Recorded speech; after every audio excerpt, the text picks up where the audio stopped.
آپ کی دعائیں ہیں، اور اس دور ابتلا میں بھی اگر آپ کی صحت و تندرستی رہے، اور صحت و بدن کی صحت سے زیادہ اگر آپ کے دماغ کی تندرستی رہے تو آپ کو اللہ کا شکر ادا کرنا چاہیے۔ الحمدللہ، الحمدللہ سر، الحمدللہ۔ اور ذہن کا درست رہنا بہت ضروری ہے۔ میں ابھی دیکھ رہا تھا، ابھی میں ایک مال کے قریب سے گزرا تھا، جو میں نے لوگوں کا حال دیکھا ہے وہاں کیا لالچ ہے، کیا طمع ہے، کیا ہوس ہے۔ سر اس کو اسی لیے غوری صاحب، اس کو اسی لیے باکسنگ ڈے کا زیادہ حاصل ہے۔ وہ باکسنگ ڈے تو یوں کہا جاتا ہے کہ وہ چونکہ باکسز کھولے جاتے ہیں جو نہیں، میں اس کی دوسری تشریح کرتا ہوں میں، آپ کیونکہ لائنوں میں جو کھڑے ہو کے جو ایک دوسرے کو کراس کرتے ہیں، مکہ بازی کا سما ہوتا ہے امریکہ میں آپ دیکھ لیجئے کتنا زبردست ہوتا ہے یہ کہ میں تو جمال صاحب جب میں ابتدا میں یہاں آیا ہوں تو ایک بار جی یہ دیکھنے کے لیے گیا تھا کہ باکسنگ ڈے پر ہوتا کیا ہے۔ ہاں، اور میں نے وہاں جو مناظر دیکھے، جی، جس طرح سے لوگوں کو یہ دنیا کی چیزوں کے پیچھے پاگلوں کی طرح سے دوڑتے ہوئے دیکھا، اس دن سے میں نے کانوں کو پکڑا، کانوں کو ہاتھ لگایا اور عہد کیا کہ میں آئندہ کبھی باکسنگ ڈے پر شاپنگ کے ارادے سے نہیں جاؤں گا۔ وہ قرآن میں جو کہا ہے نا، دابت الارض، زمین سے چمٹے ہوئے یہ لوگ، ہاں، یہ وہ لوگ ہیں جو دنیا کے پیچھے دیوانے ہو رہے ہیں، پاگل ہو رہے ہیں، یہ جانتے ہوئے بھی کہ سب کچھ یہیں چھوڑ کے جانا ہے۔ ہاں، جو ساتھ جائے گا وہ تو آپ کا اعمال نامہ ہے، اور وہ اعمال نامہ بنے گا کہ آپ نے زندگی میں کیا کیا ہے۔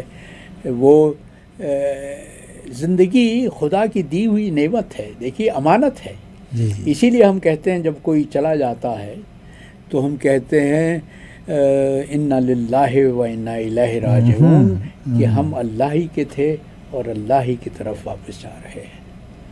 تو یہ دنیا، اور ہاتھ میں کوئی چیز لے کے جاتے نہیں ہیں، کچھ نہیں جاتے۔ وہ سکندر اعظم مثال قائم کر گیا، اس نے کہا تھا کہ میں جب مر جاؤں تو میرے جنازے کو جب لے کے جاؤ تو میرے دونوں ہاتھ کفن سے باہر نکال دینا۔ کہ سکندر اعظم جس نے آدھی دنیا کو فتح کیا تھا، جو دنیا کی تاریخ میں سب سے بڑا فاتح مانا جاتا ہے، اس نے آنے والی قیامت تک کے لیے انسانوں کو یہ بتا دیا کہ دیکھو، یہاں سے تم کچھ لے کے نہیں جاتے، تمہارے پاس دنیا کی دولت ہو، دنیا کی سلطنت ہو، لیکن جب جاؤ گے تو خالی ہاتھ جاؤ گے۔ کیا بات ہے جی، کیا بات ہے۔ اور وہی مگر غوری صاحب، یہ لوگوں کو سمجھ میں کب آئے گا، یا سمجھ میں کیوں نہیں آتا؟ نہیں، لوگوں کے نفسیات سے بڑا دخل ہے اس میں۔ لوگ یہ سمجھتے ہیں کہ جو دوسروں کے ساتھ ہوا وہ ان کے ساتھ نہیں ہوگا، اور میں یہ کہتا ہوں دیکھیے، اس کی جو بہترین یا بدترین مثال ہے وہ دنیا میں ان عامروں کی ہے جو تاریخ میں پڑھ چکے ہوتے ہیں، جو اکثر اپنی آنکھوں سے دیکھ رہے ہوتے ہیں، دیکھ لی کہ عامروں کا انجام کیا ہوتا ہے، لیکن ہر عامر یہ سمجھتا ہے کہ جو اس کے پیش رو کے ساتھ ہوا وہ اس کے ساتھ نہیں ہوگا۔ کیا بات ہے۔ اس کی ایک اور مثال میں دیتا ہوں۔ جب بھی میں کسی کا جنازہ ہو تو اس کے ساتھ جب ہم جاتے ہیں قبرستان تک، تو وہاں قبرستان پہ اکثر ایسا ہوتا ہے کہ پرانے دوست جن سے کئی سالوں سے ملاقات نہیں ہوئی، ان سے ہوتی ہے۔ اور وہی قبر میں ابھی ہم نے تدفین کیا ہے، تدفین کے فوراً بعد جو ہے ان سے ملاقات ہو گئی، اور وہیں کھڑے ہوئے، ابھی قبرستان کے باہر بھی نہیں نکلے، وہیں کھڑے ہوئے کہ اپنی گاڑیوں میں بیٹھ کے چلے جائیں گے۔ تو جو لمحات ملتے ہیں ہمیں وہاں پر کھڑے ہو کے گفتگو کے، تو اس میں ہاں بھئی وہ کیسا ہے، اور وہ کیا ہے، اور وہ کہاں ہے، اور وہ کدھر ہے، ان کی باتیں، تو وہاں پر غیبت بھی شروع ہو جاتی ہے۔ یار اس کو چھوڑو، وہ تو مطلب ہے کہ ابھی سے یہ احساس نہیں کہ ابھی ہم نے اپنے دوست کو یہاں یہ انجام ہمارا بھی ہونا ہے۔ دیکھیے، قبرستان میں جانے کی اسی لیے تاکید کی گئی ہے، قبروں کی زیارت کی تاکید کی گئی ہے کہ تمہیں یہ یاد آتا رہے. تم اپنے آپ کو یہ یاد دلاتے رہو کہ ایک دن تمہیں بھی یہیں تمہارا انجام بھی یہی ہوگا, تمہارا مآل بھی یہی ہوگا. جمال صاحب, بات ہو رہی ہے موت کی, کیونکہ میں یہ کہتا ہوں کہ موت کائنات کی سب سے اٹل حقیقت ہے. دیکھیے, کل بے شمار لوگ ہیں جو اللہ کے وجود پر اعتبار نہیں رکھتے, اللہ پر ان کا ایمان نہیں ہے, لیکن وہ بھی موت کی حقیقت سے انکار نہیں کرتے. صحیح, کہ موت آنی ہے. کل نفس ذائقۃ الموت. کل نفس ذائقۃ الموت. تو آج اتفاق یہ ہے کہ آج ہماری اردو ادب کی, بلکہ اردو سخن کی ایک بہت ہی اچھوتی, انوکھی, بہت ہی سجیلی شاعرہ پروین شاکر کی برسی ہے. بہت نوجوانی کے عالم میں چلی گئی. پروین کی پیدائش 1952 کی تھی, اور 1952 ہی اتفاق سے دنیائے اسلام کی پہلی خاتون لیڈر وزیر اعظم بے نظیر بھٹو کی پیدائش کا سال بھی ہے. اور کل بے نظیر کی برسی ہے 27 دسمبر 2007 کو ان کو قتل کیا گیا تھا. تو یہ دونوں خواتین, اس سے پہلے کہ ہم ان دو خواتین کا ذکر کریں, میں چاہتا ہوں کہ ہم جو کل کا ایک دن تھا ہمارے قائد اعظم محمد علی جناح صاحب, ان کی سالگرہ تھی. کیوں نہ پہلے ہم قائد اعظم محمد علی جناح سے شروع کرتے ہیں, اس کے بعد پھر پروین شاکر, بے نظیر بھٹو, اور اس کے بعد پھر پروین شاکر کا ذکر کریں. بالکل. تو کل قائد اعظم کی سالگرہ تھی.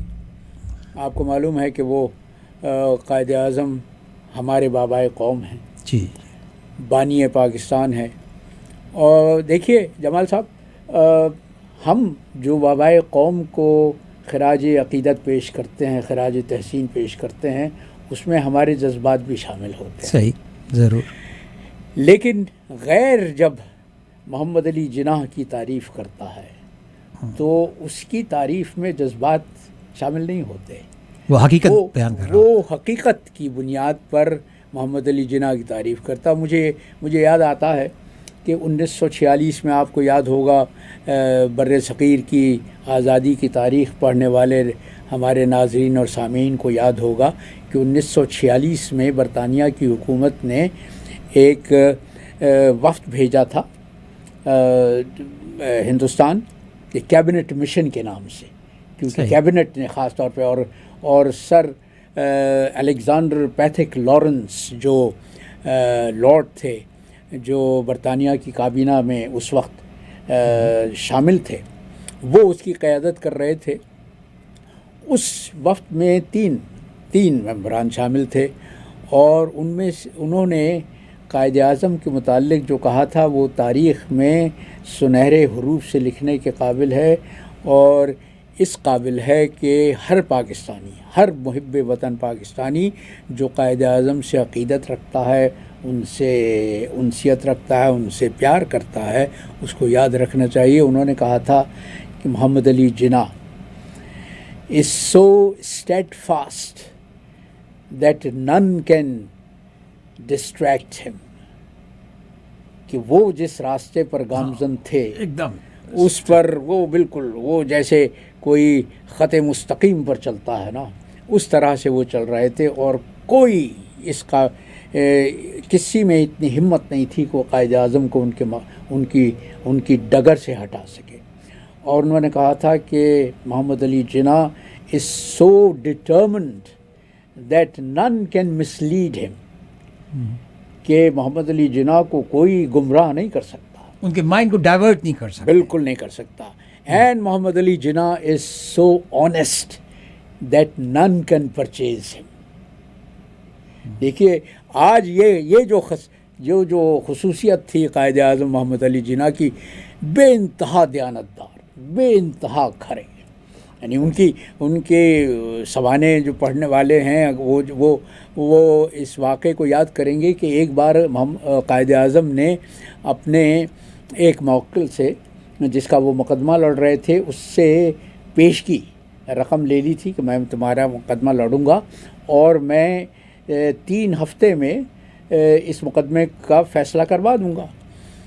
قائد اعظم کی وکالت کی یہ کامیابی تھی کہ مقدمہ انہوں نے 1 ہفتے میں جیت لیا۔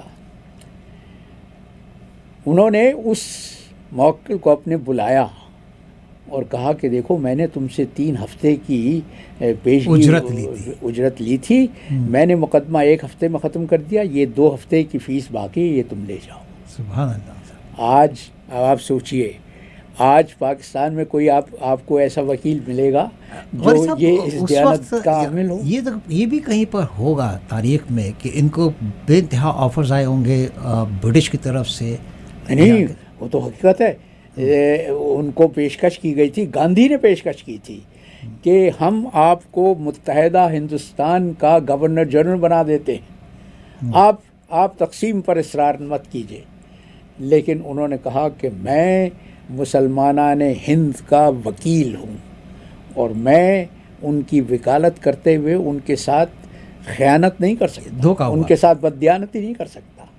آپ سوچئے کہ متحدہ ہندوستان کا گورنر جنرل بن جانا کتنا بڑا عہدہ تھا۔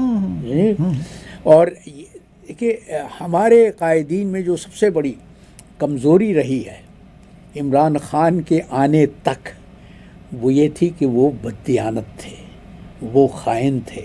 ان کے لیے سیاست ایک جنس تجارت تھی، اپنا کاروبار کو بڑھانے کے لیے، اپنے کاروبار کو فروغ دینے کے لیے ایک جنس تجارت تھی۔ مجھے یاد آتا ہے کہ جمال عبد الناصر کی بات یاد آتی ہے، مصر کے جو عظیم جن کو بطل العرب کا لقب دیا گیا، عرب کا چاند۔ آپ کو یاد ہوگا کہ مصر نے سوئس پر وہ وہاں پہ ڈیم بنانے کے لیے ورلڈ بینک سے درخواست کی تھی امداد کی، ورلڈ بینک نے اس کو رد کر دیا تھا۔ اس کے بعد ہی جمال عبد الناصر نے نہر سوئس کو قومیایا تھا۔ تو جمال عبد الناصر کو خریدنے کی بہت کوششیں کی گئی، لیکن CIA کی، میں ایک ان کی دستاویز پڑھ رہا تھا، انہوں نے کہا کہ یہ ہم نے ہر ممکن کوشش کر لی، لیکن یہ شخص اتنا دیانتدار ہے، اتنا ایماندار ہے کہ ہم اسے خرید نہیں سکے۔ تو جو بکنے کو آمادہ نہ ہو وہ قیادت کا سب سے زیادہ اہل ہوتا ہے۔ اور عمران خان کے ساتھ، عمران خان کی سب سے بڑی خوبی یہی ہے کہ وہ بکنے کو آمادہ نہیں ہے، ورنہ خریدار تو بہت سے ہیں۔ وہ میری بڑی مشہور غزل ہے، میں نے کہا تھا کہ بکنا جو چاہتے تو خریدار کم نہ تھے، اس بے وطن کو مصر کے بازار کم نہ تھے، اور نیلامی پہ لگاتے جو اپنے ضمیر کو، بولی لگانے والوں میں زردار کم نہ تھے۔ تو اگر آپ میں دیانتداری ہے، اگر آپ اپنے آپ سے مخلص ہیں، دیکھیے دیانتداری کیا ہے، آپ اپنے ضمیر سے اگر مخلص ہیں تو پھر آپ کو دنیا میں کوئی نہیں خرید سکتا، لیکن اگر آپ اپنے ضمیر کا سودا کر لیں تو اس کے بعد تو پھر ہر شخص آپ کی قیمت لگانے پر تیار ہوگا۔ میں آپ سے پوچھتے والا تھا، ضمیر ہے کیا چیز؟ آج کے زمانے میں تو ضمیر کوئی چیز ہی نہیں ہے۔ نہیں، بالکل نہیں۔ لیکن آپ دیکھیے بدقسمتی کہ قائد اعظم کے پاکستان کو جو انہوں نے اتنی محنت سے حاصل کیا تھا، اور ایک اور 1944 کے عشرے میں جب قائد اعظم پاکستان کے حصول کی جدوجہد چلا رہے تھے، اس وقت ایک بڑا مشہور برطانوی صحافی تھا بیورلی نکلز، اس نے ایک بہت لاجواب کتاب لکھی ہے، اور میں اپنے قارئین سے یہ کہوں گا کہ اگر ان میں پڑھنے کا ذوق ہے تو ضرور اس کتاب کو پڑھیں۔ وہ اس کتاب کا نام ہے دی ورڈکٹ آن انڈیا، بہت مشہور کتاب۔ اس نے یہ کہا ہے قائد اعظم کی، دیکھیے تو وہ جو میں کہہ رہا تھا کہ غیر اگر تعریف کریں تو پھر تعریف ہے، اس نے کہا کہ محمد علی جناح وہ شخص ہے کہ اس کے سوا مسلم لیگ کی قیادت میں کسی میں یہ بل بوتا نہیں ہے کہ وہ پاکستان حاصل کر سکے۔ اس نے کہا کہ مسلم لیگ اور کانگریس کا جب میں موازنہ کرتا ہوں، جب میں تقابل کرتا ہوں، تو میں بلا خوف تردید یہ کہہ سکتا ہوں کہ کانگریس کی قیادت سے اگر گاندھی کو ہٹا دیا جائے، اگر نہرو کو علیحدہ کر دیا جائے، اگر پٹیل کو فارغ کر دیا جائے، تو بھی کانگریس میں اس لیاقت کے، اس قابلیت کے لیڈر موجود ہیں جو ہندوستان کو لے کے آگے چل کو آزادی دلا سکتے ہیں، لیکن مسلم لیگ میں محمد علی جناح کے سوا اور کوئی نہیں ہے۔ کیا بات، اسی لیے وہ تنہا انہوں نے، اور میں یہ کہتا ہوں، میں قائد اعظم کے جب بھی تذکرہ کرتا ہوں تو میں یہ کہتا ہوں کہ قائد اعظم نے 3 محاذوں پر جنگ لڑی۔ 3 محاذ کون سے تھے؟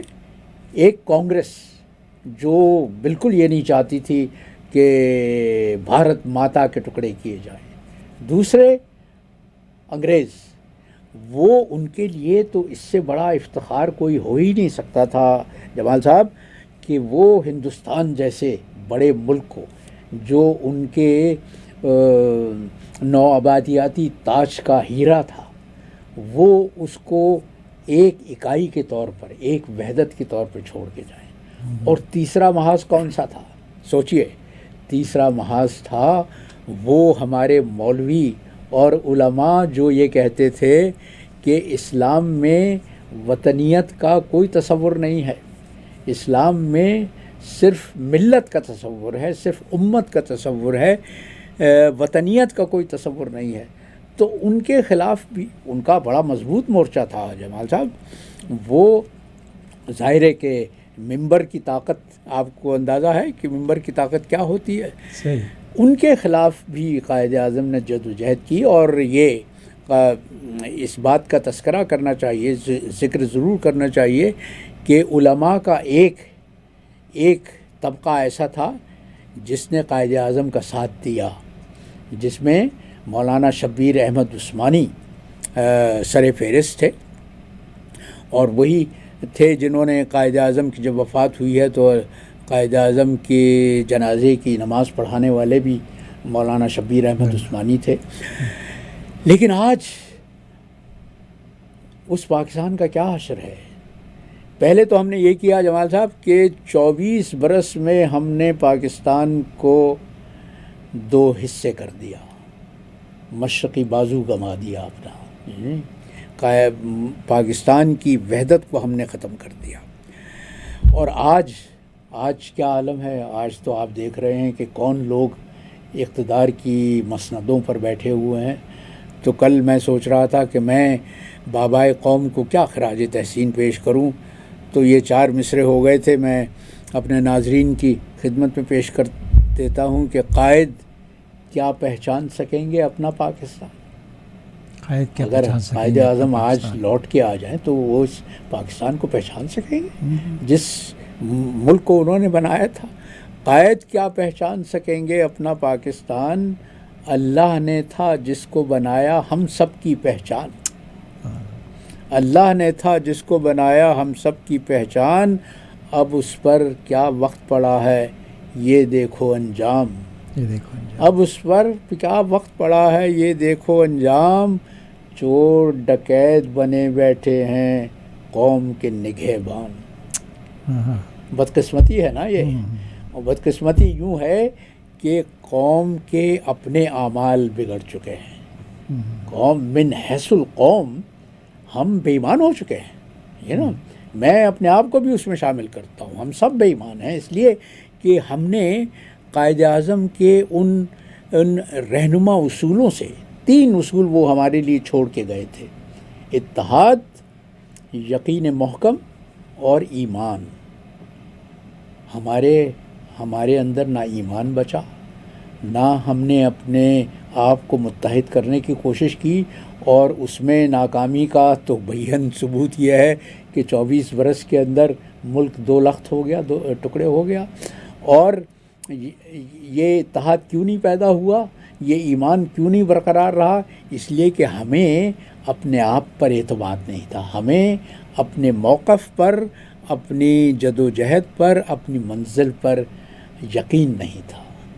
اور جب تک آپ کو یقین نہ ہو، دیکھیں نا، ایمان کی اعلیٰ ترین منزل کیا ہے؟ یقین. صحیح. یقین ہے.